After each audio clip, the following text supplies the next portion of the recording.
నా ఇల్లు అంతా డ్రగ్స్ మయం అన్నాడు, రకరకాలు చెప్పాడు. అందులో ప్రధానంగా తను 2 ఆరోపణలు చేశాడు. అవునండి. ఒకటి మస్తాన్ సాయి తోటి ఈమె నాతోనే కాదు అతనితో కూడా రిలేషన్షిప్ లో ఉందని చెప్పడం, ఇంకొకటి ఆమె డ్రగ్ ఎడిక్ట్, డ్రగ్ పెడ్లర్ అన్నట్టుగా కూడా మాట్లాడాడు. అందు గురించి నేను దూరం అయ్యానన్నట్టు అతను చెప్పాడు. ఇప్పుడు అమ్మాయి మీద నమోదైన 2 కేసులో వరలక్ష్మి టిఫిన్ సెంటర్ కేసులో అమ్మాయిని ఏలవరంగా పెట్టారండి. 1 గ్రామ్ కొకేన్ ఈ అమ్మాయి కొన్నది అన్నట్టు, ఏ మోడ్ ఆఫ్ పేమెంట్ లో కొన్నదో ఏం కొన్నదో దాంట్లో ఛార్జ్ షీట్లు కూడా రాయలేదండి. రెండో కేసులో ఈ అమ్మాయిని అరెస్ట్ చేశారండి. అరెస్ట్ చేసినప్పుడు ఫస్ట్ కేసు పెండింగ్ ఉన్నది కదా, ఇన్వెస్టిగేషన్ సహకరించట్లేదని మేము తీసుకెళ్ళగా, కోకాపేటలో రోడ్డు మీదకి తిరుగుతున్న అమ్మాయిని తీసుకెళ్ళగా సీనియర్ రైల్వే స్టేషన్ లాక్కెళ్ళారండి. ఆ ప్రూఫ్స్ కూడా ఉన్నాయి. తీసుకెళ్ళగా 4 గ్రాములు ఎంఐ దొరికింది అని చెప్పి మెత్త సీజ్ చేసి పెట్టారండి. ఓకే, అంటే మొత్తానికి ఇదివరకు పోలీసులు ఈ అమ్మాయిని టార్గెట్ చేశారుగా. మాల్వి మల్హోత్రాది పిల్లకి గొడవ జరిగిన 8 నెలల్లో ఈ పిల్ల జీవితం బళ్ళు వాళ్ళ అయిపోయినాయి. ఓకే, సో ఆ ఉదంతం మీద ఇద్దరికి గొడవ పెచ్చు పిల్లింది అనమాట. ఈ అమ్మాయి జైలు నుంచి బయటికి రాగానే నీలాంటి వాడి వల్ల అది నన్ను ఎలా చేసింది, అలా టార్గెట్ చేసింది అని ఇద్దరు చాటింగ్ చేసుకుంటా ఉంటే మనోడు టైంలో విసిగిపోయి, సరే ఇప్పుడు ఇవన్నీ ఎందుకు, నువ్వు నాకు విడాకులు సంతకం పెడతానంటే చెప్పి నేను కూడా సంతకం పెడతా, నీకు ఇల్లు ఇస్తా, నీకు ఆస్తి ఇస్తా అని చెప్పి అమ్మాయిని లూరు చేశాడు. అన్నేళ్ళు ఉండి ఎవరితో కొత్తదాని కోసం నేను ఇలా చేస్తావు అనేటువంటి ఆ సఫరింగ్ తీసుకోలేక మల్హోత్రా అంతు చూస్తాను అని చెప్పి ఆ పిల్లకి కోపంగా ఫోన్ చేస్తే ఆ పిల్ల రివర్స్లో ఈ పిల్లకి వార్నింగ్ ఇచ్చి వాళ్ళ తమ్ముడితో వార్నింగ్ ఇప్పించేసరికి ఈ పిల్ల తట్టుకోలేక పోలీసులను ఆశ్రయించింది.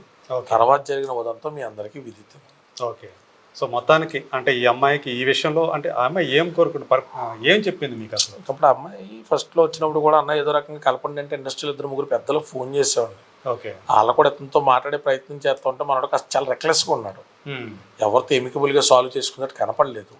ఇప్పుడు ఏదో కాపురం చేసుకుంటాం జరిగిపోయింది అంటా ఉంటాను. ఇప్పుడు ఈగో సెంట్రిక్గా ఉన్నవాడు నా తప్పు వల్ల ఇదంతా అలరైంది కదా అనుకోడు కదా. ఈగో సెంట్రిక్గా ఉన్నవాడు ఆలోచన ఎలా ఉంటుంది, నన్ను అల్లరి చేస్తావు నువ్వు అది మన కెమెరా ముందుకు వచ్చి చెప్తున్నాడు కదా సార్. మొన్నటిదాకా లెక్క నా గురించి బయటకు వచ్చి అంటే నువ్వు కొట్టినా, నువ్వు తిట్టినా, నువ్వు అభాషలు చేయించినా, మిస్క్యారేజీలు జరిగినా నువ్వు వద్దు అనుకున్నప్పుడు ఆ అమ్మాయి సైలెంట్ అయిపోవాలి తప్ప నీ రెప్యుటేషన్ మీదకి వస్తుంది అంటే నీ ఈగో వస్తుంది తప్ప ఎంతకాలం అమ్మాయితో ఉన్నటువంటి ప్రేమ అనురాగం గుర్తురాదు. ఇక్కడ అదే ప్లే చేస్తున్నాను. అదే కదా సార్. ఇప్పుడు అతను మీడియా ముందుకు వచ్చేమన్నాడండి, ఇంతకాలం ఒక లెక్క. ఇప్పుడు నా గురించి మీడియా ముందు అరే నువ్వు వదిలేసి నువ్వు పట్టించుకోకుండా, నువ్వు పెట్టిన కుక్కలకు కూడా నువ్వు తిండి పెట్టకుండా, ఆ పిల్లకి పోషణ కూడా నువ్వు చూడకుండా ఎవరితో నీ ఇష్టారాజ్యం కింద తిరుగుతున్నావు అనేటువంటిది పోనీ అనుమానం కాకుండా ఆడి స్విగ్గీ పర్చేజెస్ అన్ని పిల్లకి జీమెయిల్ నోటిఫికేషన్స్ వస్తుంటే ఎంత నార్సిస్టిక్గా అసలు నువ్వు నేను కొడితే కొట్టించుకోవాలి, గిలితే గిలించుకోవాలంటే ఎలా కుదిరిద్దండి? ఇప్పుడున్న ఈ సమాజంలో ఒకప్పుడు చెల్లుబాటు అయిపోయినాయేమో కానీ ఒకప్పుడు కూడా అవ్వలేదు సార్. మన అమ్మమ్మల టైంలో కూడా పెద్ద మనుషులు పెట్టి బ్రెయిన్ వాష్ చేసి ఊర్లో వెళ్ళేసినంత పని చేసేవారండి. ఇప్పుడు అలాంటి వ్యవస్థ లేదు, చిన్న ఫ్యామిలీస్ అయిపోయినాయి కాబట్టి పోలీస్ స్టేషన్లో ఆశ్రయించాలి, మీడియానే ఆశ్రయించాలి.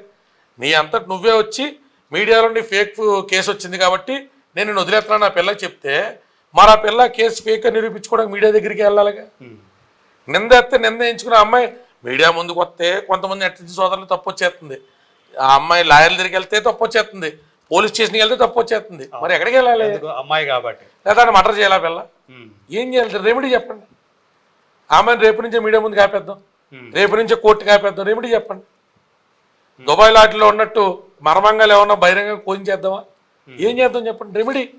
మీరు రెమెడీ చెప్పండి, రేపు నుంచి అమ్మాయిని రావడం అనిపించేద్దాం టీవీ ముందు.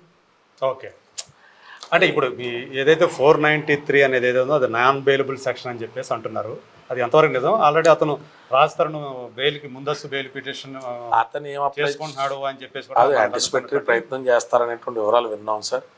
కోర్టు నుంచి అయితే ఇప్పుడు దాకా మనకి ఏ విధమైనటువంటి నోటీసులు రాలేదు. ఓకే, కొంత ఈ పిల్ల కూడా మధ్య మధ్యలో హత్యలు ఆత్మహత్యలు అంటే ఈ పిల్ల కూడా తయారైంది కాబట్టి ఈ టెన్షన్లే సగం సరిపోతా ఉన్నాయి. ఆ అమ్మాయి కుటుంబ సభ్యులకి కానీ మాకు కానీ సోదరి భావంతో చూస్తున్నాం కాబట్టి. సో ఇవాళ ఎలాగ మా టీం వెళ్ళారు ఇందాక మీ అందరూ ఎదుర్కొంటారు. సాయంత్రం లోపల పోలీసు వాళ్ళు యాక్షన్ ఏం తీసుకుంటారో చూద్దాం. ఇవాళ ప్రెస్ మీట్లు ఏడవడంతా అయింది కాబట్టి. కాకపోతే సోమవారం నాడు రిట్ ఆఫ్ మ్యాండమస్ కింద 226 ఆర్టికల్ ఇన్వోక్ చేస్తూ ఒక డైరెక్షన్ అనేటువంటిది హైకోర్టు నుంచి దీంట్లో జాప్యం చేయకుండా త్వరితగతిన అమ్మాయికి న్యాయం చేయాలన్నట్టుగా ఒక డైరెక్షనల్ ఆర్డర్ అనేటువంటిది superintendent of police of that nursing jurisdiction కానీ అక్కడ ఉన్నటువంటి ఇన్వెస్టిగేషన్ ఆఫీసర్ కానీ తీసుకొచ్చేటువంటి ప్రయత్నం చేస్తాం. ఎందుకని ఇంత పోలీసులు కూడా ఇంత డీల్ ఎందుకు చేశారంటారు? అదే 2 రోజులైంది కదా ఎఫ్ఐఆర్ నమోదయ్యి. సాధారణంగా నేను అంతా కూడా బోనాలి హడావుడు ఉంది కాబట్టి ఈ రోజు ఇంకొంచెం స్టేట్మెంట్స్ కూడా రికార్డ్ చేసుకుంటారంటే నా అమ్మాయిని ఎస్కార్ట్ చేసి పంపించాం మన టీంతో పాటు. Let us see till Monday. Whatever. అంటే కొత్తగా అతని మీద ఇంకేమైనా కొత్త సెక్షన్స్ ఏమన్నా పెట్టి we are not interested to implicate him or frame him in to new sections which is not relevant. Okay. ఉన్నట్లకి సంబంధించి కోర్టులో వాద ప్రతివాదాలు తెలియజేస్తాం. కోర్టు మార్గదర్శకాలని, పోలీసు వాళ్ళ మార్గదర్శకాలని కూడా మాకున్నటువంటి పరిధిలో సహకరించేటువంటి విధంగా ముందర తీసుకుంటాం. యాక్చువల్గా ఇంకా బలమైన సెక్షన్స్ కింద కేసులు పెట్టవచ్చు, కానీ పెట్టలేదు. 493 కంటే కూడా బలమైనటువంటి కేసులు పెట్టే అవకాశం ఈ కేసులో ఉంది ఆ అమ్మాయికి సంబంధించి. కానీ అంత పెట్టలేదని చెప్పేసి కూడా కొంతమంది అట్లా వాదిస్తారు. రమ్మనండి, అట్లా వాదించే న్యాయవాదులు కూడా పోలీస్ స్టేషన్ రమ్మనండి. ఓకే. ఇప్పుడు ఇందులో బిఎన్ఎస్ అనేటువంటిది అట్రాక్ట్ అవ్వదు కదా. ఓకే. జూలై 1కి ముందు జరిగినటువంటి ఉదంతం కాబట్టి ఐపీసీలో తీసుకెళ్లారు. ఓకే. బిఎన్ఎస్లో ఖచ్చితంగా బలమైన సెక్షన్లు ఉన్నాయి. ఐపీసీలో ఇంకా ఇంపోజ్ చేయడానికి అవకాశం ఉన్నటువంటి సెక్షన్లు ఉన్నాయి. భారత న్యాయ సమితి కొత్త చట్టం ఏదైతే ఉన్నదో దానిలో on the pretext of marriage or job or any kind of luring చేసినప్పుడు ఉన్నటువంటి సెక్షన్లు ఇంకొంచెం కఠినకరంగా ఉన్నాయి. కాబట్టి 493 కాకుండా అదర్ సెక్షన్స్ ఏమైనా ఉన్నాయని ఎవరైనా న్యాయ నిపుణులు నమ్మితే వారి సలహా మేరకు దాన్ని మేము కోర్టు పరిధిలో నుంచి మళ్ళీ ఒక కోర్టు రిఫర్ కింద కొత్త సెక్షన్ల సప్లిమెంటరీ ఛార్జ్ షీట్లు యాడ్ చేసేటువంటి విధంగా ప్రయత్నం చేస్తాం. ఒకవేళ కోర్టు బయట ఈ సమస్యకి పరిష్కారం చేయాలని చెప్పేసి వాళ్ళు అనుకుంటే సంతోషం. ఎంతవరకు ఈ అమ్మాయి తరపున ఈ అమ్మాయికి ఎలాంటి న్యాయం అక్కడ? అది వారు తల్లిదండ్రులు వారు ఇద్దరు కూర్చొని మాడుకోవాల్సిన విషయం అండి. ఓకే. అవుట్ ఆఫ్ కోర్ట్ సెటిల్మెంట్స్లో న్యాయవాదులుగా మాకు జోక్యం చేసుకునేటువంటి అవకాశం ఉండదు, జోక్యం చేసుకోకూడదు.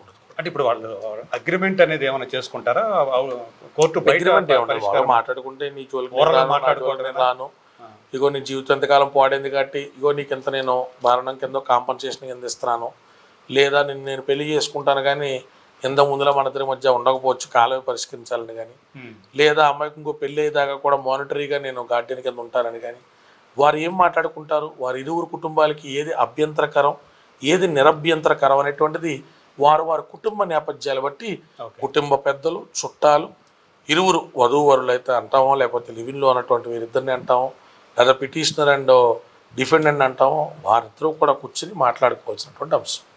అంటే దాన్ని ఏమైనా లిఖితపూర్వకంగానే రాసుకుంటారు కదండి, మెమోరాండమ్ ఆఫ్ అండర్స్టాండింగ్ అంటాం.